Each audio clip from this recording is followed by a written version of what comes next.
በመካከለኛው ምስራቅ ሰማይ ስር እየታየ ያለው የጦርነት ደመና አሁን ወደማይቀረው የምድር ላይ ግጭት እያመራ ባለበት በዚህ ወሳኝ ወቅት ዓለምን ጉድ ያሰኘ አዲስ ስልታዊ ለውጥ እየተስተዋለ ይገኛል። አሜሪካና እስራኤል በኢራን ላይ የከፈቱት ኦፕሬሽን ኤፒክ ፉሪ ወደ ቀጣዩ ምዕራፍ ተሸጋግሮ በሺዎች የሚቆጠሩ እግረኛ ወታደሮችን ለማሰማራት በዝግጅት ላይ ቢሆኑም የኔቶ አባል የሆነችው ቱርክ ግን ባልተጠበቀ ሁኔታ የቴሄራን ጋሻ ሆና ብቅ ብላለች። በዛሬው ፕሮግራማችን ቱርክ የእስራኤልና የአሜሪካን የጦርነት እቅድ እንዴት እያከሸፈች እንደሆነና ለምንስ ከጥንታዊ ባላንጣዋ ከኢራን ጎን ለመቆም እንደወሰነች በዝርዝር እናያለን። በተለይም እስራኤል የኩርድ ተዋጊዎችን እንደ ምድር ጦር በመጠቀም በኢራን ላይ ለመሰንዘር ያቀደችውን ስውር ሴራ አንካራ በዲፕሎማሲያዊና በወታደራዊ ጫና እንዴት ገትራ እንደያዘችው የምናይበት አዳዲስ መረጃዎችን ነው ይዘላችሁ የቀረብነው። ይህ በታሪክ ታይቶ የማይታወቅ የኃይል አሰላለፍ ለውጥ አንካራ የኩርድ ታጣቂዎች መጠናከር ለብሔራዊ ደህንነቷ ከኢራን በላይ ስጋት መሆኑን በግልጽ ያረጋገጠችበት አጋጣሚ ሆኗል። ቱርክ ለኩርድ ክልላዊ መንግስት መሪዎች የሰጠችው ጠንካራ ማስጠንቀቂያና 10,000 የሚጠጋውን የኩርድ ተላላኪ ኃይል ከጥቃት እንዲገታ ያደረገችበት ሚስጥራዊ ድርድር የምዕራባውያንን የጦርነት ካርታ ሙሉ በሙሉ ቀይሮታል። በዛሬው በዚህ ልዩ ጥንቅራችን ቱርክ ለአሜሪካና በተለይ ለእስራኤል ያስተላለፈችውን የመጨረሻ ማስጠንቀቂያ፣ የቱርክ የመረጃ ድርጅት ኤምአይቲ በኢራን ድንበር ላይ እያደረገ ያለውን ስውር እንቅስቃሴና ይህ የቱርክ ተሳትፎ በኔቶ አጋሮች መካከል እንዴት ያለ ጦርነት ሊቀሰቅስ እንደሚችል በዝርዝር እንመለከታለን። በመካከለኛው ምስራቅ እየተቀጣጠለ ያለውን የዚህን የእሳት አቅጣጫና የቱርክን ስልታዊ ውሳኔዎች በሰፊው የምንዳስበት ልዩ ትንታኔ ስለሆነ እስከ ፕሮግራሙ ፍጻሜ ድረስ አብራችሁን ቆዩ። አፓርታማ በኮንዶሚኒየም ዋጋ። አዎ በኮንዶሚኒየም ዋጋ፣ ለዛውም በመሃል ፒያሳ ከአራዳ ፓርክ ፊት ለፊትና ከፍሬንድሺፕ ፓርክ አጠገብ እያስገነባን በምንገኘው ሳይታችን ላይ አመቺ በሆነ አከፋፈል ማለትም 100% ለሚከፍሉ ደንበኞች 30% ቅናሽ በማድረግ 5.3 የነበረውን ባለ 1 መኝታ በ3.6 ሚሊዮን ብር፣ 8.4 የነበረውን ባለ 2 መኝታ በ5.8 ሚሊዮን ብር፣ 13 ሚሊዮን የነበረውን ባለ 3 መኝታ በ8 ሚሊዮን ብር ያቀረብን ሲሆን ከ10% ቅድመ ክፍያ ጀምሮ ለምትከፍሉ ልዩ የክፍያ አማራጮችና የባንክ ብድር አመቻችተናል። በተጨማሪም ለመርካቶ ነጋዴዎች ልዩ የምስራች ይዘን መጥተናል። በጉጉት ሲጠበቅ የነበረው በመርካቶ ተክለ ሃይማኖት የሚገኘው ግዙፍ የገበያ ማዕከል ለሽያጭ ቀርቧል። ከ20 ካሬ ጀምሮ በተለያየ የስፋት መጠን ከ3 ወር እስከ 1 ዓመት የሚረከቧቸውን ሱቆች ይነግዱበት አሊያም ቢያከራዩት ትርፋማ። ለጋራ መገልገያዎች አናስከፍልም። ሞላችን በቂ የሆነ ተሽከርካሪ ማቆሚያ ያለው ሲሆን በአራቱ ማዕዘን የተሟላ እይታ ያለው መሆኑም ልዩ ያደርገዋል። ፈጥነው ይመዝገቡ። በ0919 42 2374 አሊያም በ0980 75 06 06 ላይ ይደውሉ። ሜሪት ሪል ስቴት።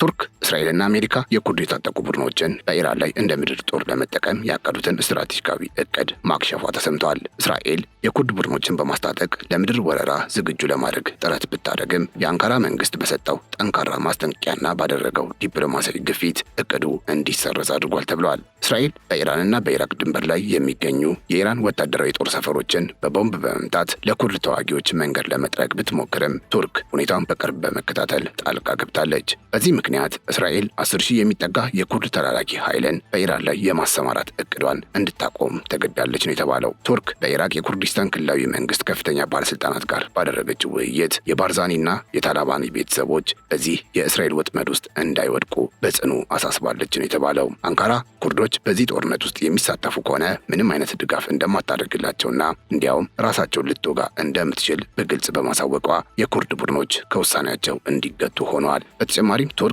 ፒኬኬ ለተሰኘው የኩርድ ታጣቂ ቡድን በሰጠችው ቀጥተኛ ያልሆነ ማስጠንቀቂያ ከእስራኤል ጎን በመሰለፍ በኢራን ላይ የሚደረገውን ጦርነት እንዳይቀላቀሉ አሳስባለች። የቱርክ ባለስልጣናት እንደገለጹት ከሆነ ቡድኑ ይህንን ማስጠንቀቂያ ጥሶ ቢንቀሳቀስ ልክ በሶሪያ እንዳደረገችው ሁሉ አሁንም ጽኑ ወታደራዊ እርምጃ ለመውሰድ ወደኋላ አትልም። የፒኬኬ መሪ አብዱላህ ኦኮላንም ቢሆን ቡድኑ የእስራኤልን ትዕዛዝ እንዳይቀበልና ቀጠናውን ወደ ማያልቅ ጦርነት ውስጥ እንዳይከት ጥሪ አቅርበዋል። ፕሬዚዳንት ኤርዶዋን ከፕሬዚዳንት ዶናልድ ትራምፕ ጋር ባደረጉት የስልክ ውይይት ቱርክ የኩርድ ተዋጊዎችን እንደ ተላላኪ ኃይል መጠቀምን እንደማትቀበልና የቀጠናውን መረጋጋት እንደምትመርጥ አስረድተዋል። የቱርክ ብሔራዊ መረጃ ድርጅት ኤምአይቲ ኃላፊ ኢብራሂም ካሊን በበኩላቸው ይህ ጦርነት በቱርኮች፣ በኩርዶች፣ በአረቦችና በፋርሶች መካከል ለበርካታ አስርት ዓመታት የሚቆይ የቂም በቀል እሳት ለመለኮስ የታለመ መሆኑን አስጠንቅቀዋል። ቱርክ ይህንን የተላላኪ ጦርነት ሴራ ለማክሸፍና ቀጠናውንም ለማረጋጋት አስፈላጊውን ሁሉ ለማድረግ ዝግጁ መሆኗንም ነው ያስታወቀችው። ይህ በእንዲህ እንዳለ የቱርክ መንግስት መንግስት በይፋም ሆነ በስውር እያደረገ ያለው ይህ ከፍተኛ እንቅስቃሴ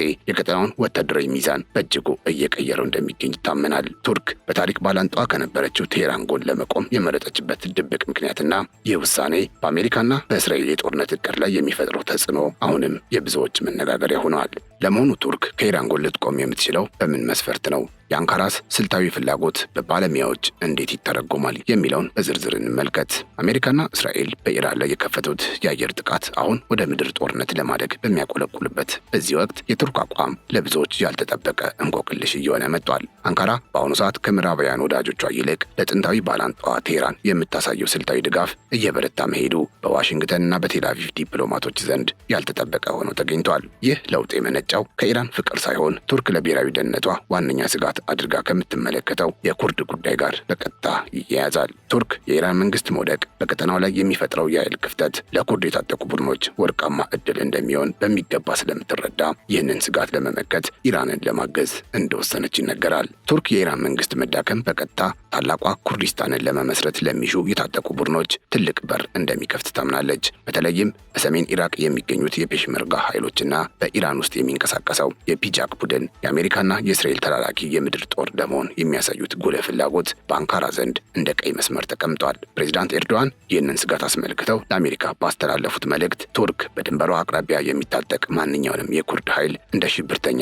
እንደምትመለከትና እርምጃ ከመውሰድ እንደማትቆጠብ ገልጸዋል። ለእስራኤል ስኬት የሚሰለፍ የኩርድ ጦር በቱርክ እይታ የራሷን የግዛት አንድነት የሚንድ በመሆኑ አንካራ የኢራንን ድንበር ለመጠበቅ ወታደራዊ ዝግጅቷን እያጠናከረች ትገኛለች። የቱርክ ጦር አዛዦች እንደሚሉት ከሆነ በኢራን ላይ የሚሰነዘር ማንኛውም የምድር ወረራ በቱርክ ላይ የተቃጣ ቀጥተኛ አደጋ ተደርጎ ይቆጠራል። ከቅርብ ጊዜ ወዲህ እየወጡ ያሉ መረጃዎች እንደሚያመለክቱት ደግሞ እስራኤል በኢራን ኢራቅ ድንበር ላይ የምታካሄደው ድብቅ ወታደራዊ እንቅስቃሴ ዓላማው ለኩርድ ተዋጊዎች ወደ ኢራን ውስጥ ዘልቆ መግቢያ መንገድ ለመጥረግ ነው። ይህንን የተረዳችው ቱርክ ግን ሁኔታውን በቅርብ ከመከታተል አልፋ የኩርድ ክልላዊ መንግስት መሪዎችን በእስራኤል ወጥመድ ውስጥ እንዳትወድቁ በማለት በከፍተኛ ዲፕሎማሲያዊ ጫና እቅዱን ስታከሽፍ ሰንብታለች። አንካራ ለባርዛኒና ለታላባኒ ቤተሰቦች ያስተላለፈችው መልእክት ግልጽ ነበር። በኢራን ላይ በሚደረግ የምድር ጦርነት ውስጥ የምትሳተፉ ከሆነ ቱርክ ያላትን ሁሉንም ድንበሮችና የንግድ መስመሮች በመዝጋት የኩርድ ክልልን በረሃብ እንደምትቀጣ ዝታለች። ይህ የቱርክ ቁርጠኝነት እስራኤል ያሰበችውን የ10,000 ኩርድ ተዋጊዎች ስምሪት ለጊዜው እንዲሰረዝ ያስገደደ ሲሆን ይህም አንካራ ለቴህራን ህልውና እያበረከተች ያለችው ትልቁ ውለታ ነው ተብሏል። ቱርክ ከኢራን ጎን ለመቆም የተገደደችበት ሌላው ስልታዊ ምክንያት የኢራን ግዛት አንድነት መናጋት በቱርክ ውስጥ ለሚገኙ በሚሊዮኖች የሚቆጠሩ ኩርዶች የተለየ የነጻነት ስሜት ይፈጥራል በሚል ስጋት ነው። የፒኬኬ መሪ አብዱላህ ኦካላን ሳይቀር ከእስር ቤት ሆኖ ተከታዮቹ የእስራኤልን ትዕዛዝ እንዳይቀበሉ ማሳሰቡ ቱርክ በውስጥና በውጭ ያለውን የኩርድ እንቅስቃሴ ለመቆጣጠር ምን ያህል ጥልቅ ስራ እየሰራች እንደሆነ ያሳያል። በሁለቱ ሀገራት መካከል ያለው የታሪክና የባህል ትስስር እንዲሁም የጋራ የኩርድ ስጋት አንካራንና ቴህራንን ከምዕራባውያን ሴራ በተቃራኒ እንዲቆሙ አድርጓቸዋል። ይህ ትብብር ደግሞ እስራኤል በመካከለኛው ምስራቅ ያላትን ወታደራዊ የበላይነት ለመቀዳጀት ለምታደርገው ጥረት ትልቅ መሰናክል ሆኖባታል። በወታደራዊ ስትራቴጂ ደረጃ ቱርክ በኢራን ላይ የሚሰነዘረውን የምድር ወረራ ለመከላከል መረጃዎችን ለቴህራን አሳልፋ እየሰጠች እንደሆነ የሚጠቁሙ የደህንነት ምንጮች አሉ። የቱርክ ብሔራዊ መረጃ ድርጅት ኤምአይቲ ኃላፊ ኢብራሂም ካሊን በሰጡት መግለጫ ይህ ጦርነት የኢራንን የኒውክሌር አቅም ከማጥፋት ይልቅ በጎሳዎች መካከል ለዘመናት የማይጠፋ የቂም በቀል እሳት ለመለኮስ የታለመ መሆኑን አስታውቀዋል። ይህ ንግግር ቱርክ ቀጠናውን ለማረጋጋት በሚል ስም ከኢራን ጋር ወታደራዊ ትብብር ልታደርግ እንደምትችል የሚያመላክት የመጀመሪያው ይፋዊ ምንጭ ተደርጎ ተወስዷል።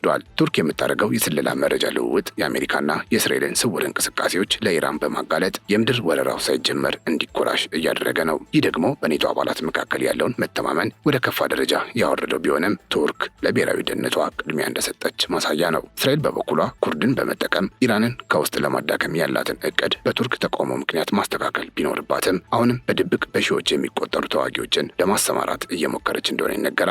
ይሁን እንጂ ቱርክ በሱሪያ በኩል ያሳየችው ወታደራዊ ተሞክሮ እንደሚያረጋግጠው በብሔራዊ ደህንነቷ ላይ አደጋ የሚደቅን ማንኛውንም ኃይል በኔቶ አጋርነት ስም አትታገስም። በሱሪያ ድንበር ላይ የኩርድ ተዋጊዎችን ለመምታት ቱርክ ወደኋላ እንዳላለች ሁሉ አሁንም በኢራን ድንበር ላይ አሜሪካ የምታስታጥቃቸውን ኩርዶች ለማጥቃት የቱርክ ጦር በተጠንቀቅ ላይ መሆኑ ተዘግቧል። ቱርክ የሽብር ኮሪደር ተብሎ የሚጠራው የኩርዶች መስመር እንዳይዘረጋ ለማድረግ አስፈላጊ ከሆነ ወደ ኢራን ግዛት ጭምር ዘልቃ የመግባት ፍላጎት እንዳላት ይታመናል። ይህ ደግሞ ጦርነቱን ወደ አዲስና ይበልጥ ውስብስብ ወደሆነ ምዕራፍ የሚወስደው ሲሆን እስራኤልና ቱርክንም ፊት ለፊት ሊያፋጣቸው እንደሚችል ባለሙያዎች ይናገራሉ።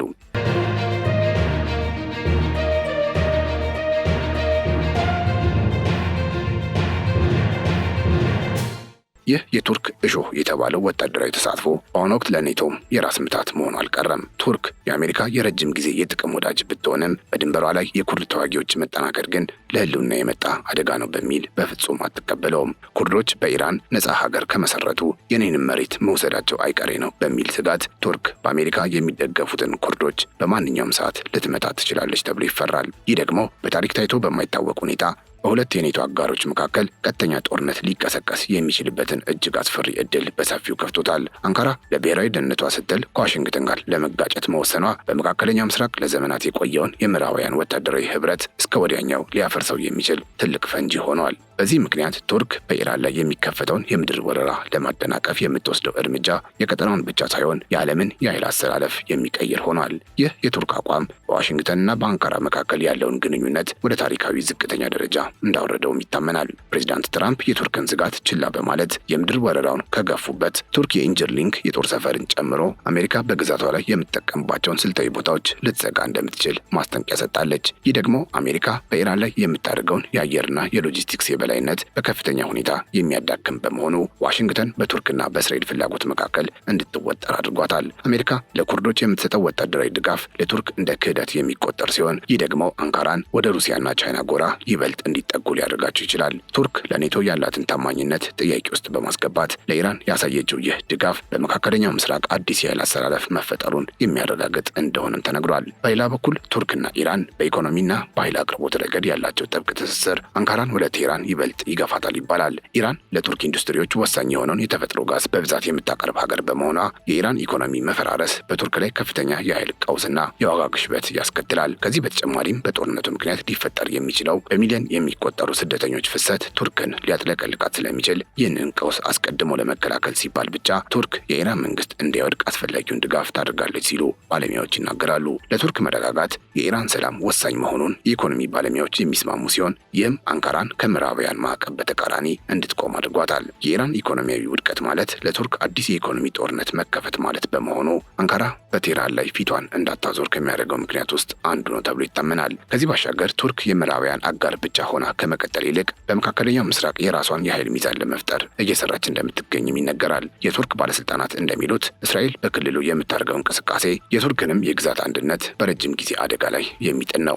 ስለዚህ ኢራንን መጠበቅ ማለት ቱርክን መጠበቅ ማለት እንደሆነ የሚገልጹት ትንታኔዎች በአንካራ የመንግስት መገናኛ ብዙሃን በስፋት እያስተጋቡ ይገኛል። ይህ ደግሞ በቱርክ ህዝብ ዘንድ ለኢራን የሚሰጠውን ድጋፍ እያሳደገው መጥቷል። የታላቋ እስራኤል ፕሮጀክት ለቱርክም ስጋት መሆኑን የሚገልጹት እነዚሁ የፖለቲካ ተንታኞች አንካራን ከኢራን ጋር የጋራ የመከላከያ ግንባር እንድትፈጠር እያነሳሷት ነው። ይህ ደግሞ የቱርክን የውጭ ጉዳይ ፖሊሲ ከምዕራባውያን አቅጣጫ ወደ ምስራቃዊው አቅጣጫ ሙሉ በሙሉ እንዲያዞር እያደረገው ይገኛል። የቱርክ ጦር በአሁኑ ሰዓት በኢራን ድንበር አቅራቢያ ከፍተኛ እንቅስቃሴ እያደረገ ሲሆን ይህ እንቅስቃሴ ለኢራን ድጋፍ ለመስጠት ብቻ ሳይሆን ወረራውን ለማስተጓጎል የታለመ እንደሆነ ይገመታል። ቱርክ የራሷን የድሮን ቴክኖሎጂና ኤሌክትሮኒክስ ጦርነት መሳሪያዎችን በመጠቀም የአሜሪካና የእስራኤልን የደህንነት መረብ ልታወክ እንደምትችል ይፈራል። ይህም በታሪክ ታይቶ የማይታወቅ የኔቶ አባል ሀገር ከተቃራኒ ሀገር ጎን ቆማ ሌላኛውን የኔቶ አባል ሀገር የምትገጥምበት ሁኔታ ሊፈጥር ይችላል። ይህ ደግሞ አሜሪካ በኢራን ላይ ያላትን የቴክኖሎጂ የበላይነት ጥያቄ ውስጥ የሚጥልና ጦርነቱን እጅግ አድካሚ የሚያደርገው ይሆናል። የኢራን መሪዎችም ይህንን የቱርክን ስጋት እንደ ትልቅ ዲፕሎማሲያዊ ድል እየተጠቀሙበት ይገኛል። ቴህራን ለቱርክ በኩርድ ጉዳይ ላይ ሙሉ ዋስትና በመስጠት ሁለቱ ሀገራት በጋራ በመሆን የውጭ ወራሪዎችን ለመመከት ስምምነት ላይ መድረሳቸው ይነገራል። ይህ የታሪካዊ ጠላቶች ህብረት በመካከለኛው ምስራቅ ለዘመናት የነበረውን የኃይል አሰላለፍ የሚቀይርና የምዕራባውያንን ተጽዕኖ ለአደጋ የሚያጋልጥ ክስተት ነው። ይህ ህብረት እስራኤል በቀጠናው የምትከተለውን ከፋፍለህ ግዛ ፖሊሲን የሰበረ እንደሆነ የሚነገር ሲሆን ለኢራን አዲስ የአንድነት ተስፋን ሰጥቷል።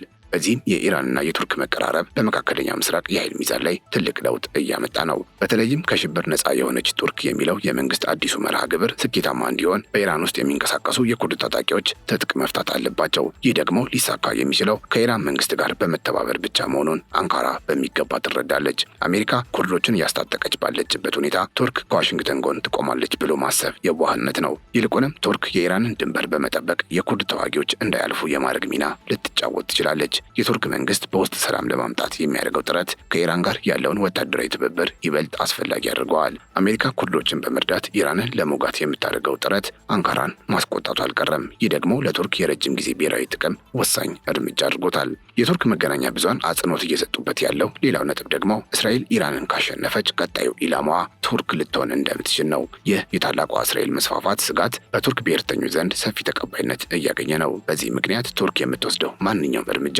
የህልውና ጉዳይ ተደርጎ ነው የሚወሰደው። ጦርነቱ ወደ እግረኛ ውጊያ ከተሸጋገረ ቱርክ በግልጽ ባይሆን እንኳ በስውር የጦር መሳሪያና የመረጃ ድጋፍ ለኢራን እንደምታደርግ ይገመታል። የቱርክ ወታደራዊ ባለሙያዎች እንደሚሉት ከሆነ እስራኤል በክልሉ የምትዘረጋው አዲስ የኃይል መዋቅር ለቱርክ ሀገራዊ ደህንነት ስጋት ነው። ስለዚህ ኢራንን እንደ መከላከያ ግንብ በመጠቀም እስራኤል ወደ ቱርክ ድንበር እንዳትጠጋ ማድረግ የአንካራ ዋነኛ ስልት ሆኗል። ይህ ስጋት በቱርክ ፖለቲካ ውስጥ ያሉ ልዩነቶችን በማጥፋት ለኢራን ድጋፍ እንዲሰጥ አድርጓል። በአጠቃላይ የመካከለኛው ምስራቅ ፖለቲካዊ አየር አሁን ካለው የቦምብ ድምፅ በበለጠ በዲፕሎማሲያዊ ሽኩቻዎች እየተናወጠ ይገኛል። ቱርክ ለኢራን የምታሳየው ድጋፍ ለቴህራን መንግስት ትልቅ የትንፋሽ ቀዳዳ ሆኖላታል። አሜሪካና እስራኤል የቱርክን ስጋት ከግምት ሳያስገቡ የሚወስዱት ማንኛውም የምድር ወረራ እርምጃ ራሳቸውን ከሌላ ግዙፍ የኔቶ ኃይል ጋር ፊት ለፊት ሊያጋጥማቸው እንደሚችል እየተገመተ ይገኛል። ቱርክ የኢራንን ግዛት አንድነት ለመጠበቅ የምታደርገው ጥረት የቀጠናውን ጂኦፖለቲካዊ ሁኔታ ሙሉ በሙሉ እየቀየረ ነው። የምዕራባውያን ተጽዕኖ በመካከለኛው ምስራቅ እየቀነሰ ባለበት በዚህ ወቅት የቱርክና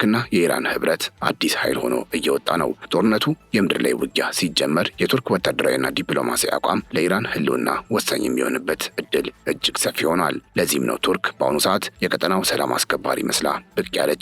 ይሁን እንጂ ከጀርባው ያለው እውነታ ግን የኩርድ ብሔርተኝነትን የመጨፍለቅና የቱርክን ቀጠናዊ የበላይነት የማረጋገጥ ስልታዊ ግብ ነው። ጦርነቱ በረዘመ ቁጥር የቱርክ ሚና ይበልጥ ወሳኝ እየሆነ ይሄዳል። ይህም ለኢራን ህልውና ወሳኝ ዋስትና ሊሆን ይችላል። አንካራ የምትከተለው ይህ ዲፕሎማሲ አሜሪካንና እስራኤልን በሀሳብ እንዲዋዥቁ እያደረጋቸው እንደሚገኝም ነው እነዚሁ ፖለቲካዊ ተንታኞች የሚናገሩት። የቱርክን ድጋፍ ሳያገኙ ኢራንን በምድር ጦርነት ማሸነፍ የማይቻል መሆኑን ዋሽንግተን በሚገባ እየተረዳችው ነው። ቱርክ ይህንን የበላይነቷን ተጠቅማ በክልሉ ያላትን ጥቅም ለማስከበርና የኩርድን ስጋት እስከ ወዲያኛው ለመቅረፍ በትጋት እየሰራች እንደምትገኝም ተነግሯል። በጥቅሉ ይህ ጦርነት አሜሪካና እስራኤል እንዳሰቡት በአጭር ጊዜ ውስጥ የሚጠናቀቅ ሳይሆን ቱርክን በመሰሉ ሀገራት ጣልቃ ገብነት ምክንያት ወደማያልቅ የቀጠናዊ ምስቅልቅል ሊያመራ እንደሚችል ባለሙያዎቹ ያስጠነቅቃሉ። ቱርክ ከኢራን ጎን መቆሟ የጦርነቱ ውጤት ብቻ ሳይሆን የቀጠናውን የወደፊት አሰላለፍ እስከ ወዲያኛው የሚቀየር ክስተት ሆኗል። ይህ የሚያሳየው የመካከለኛው ምስራቅ የወደፊት ዕጣ ፈንታ በዋሽንግተን ብቻ ሳይሆን በአንካራና በቴህራን ውሳኔዎች ላይ የተመሰረተ ሆኗል። ጦርነቱ ወደ ምድር ግጭት ከገባ የቱርክ ወታደራዊ እርምጃዎች የጦርነቱን አሸናፊና ተሸናፊ የሚወስኑ ወሳኝ ጉዳዮች ሊሆኑ ይችላሉ። ዓለም አሁን በትኩረት የምትመለከተው የቱርክን ቀጣይ እርምጃ ሲሆን ይህም ለኢራን ህልውና ወሳኝ የሆነው የድጋፍ መስመር ምን ያህል እንደሚለጠጥ የሚወስን ይሆናል።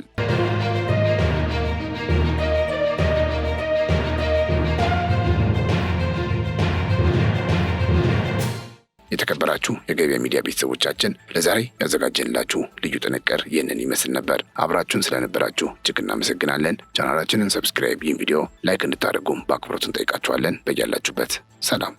አፓርታማ በኮንዶሚኒየም ዋጋ።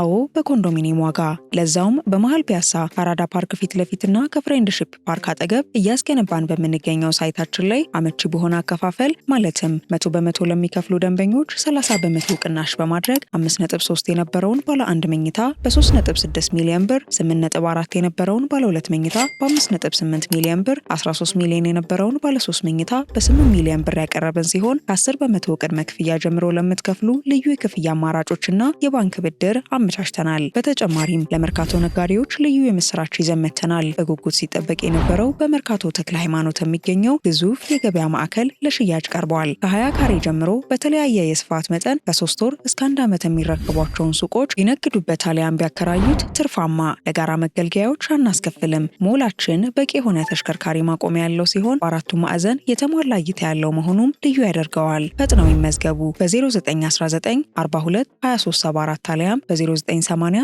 75 06 06 ላይ ይደውሉ። ሜሪት ሪል ስቴት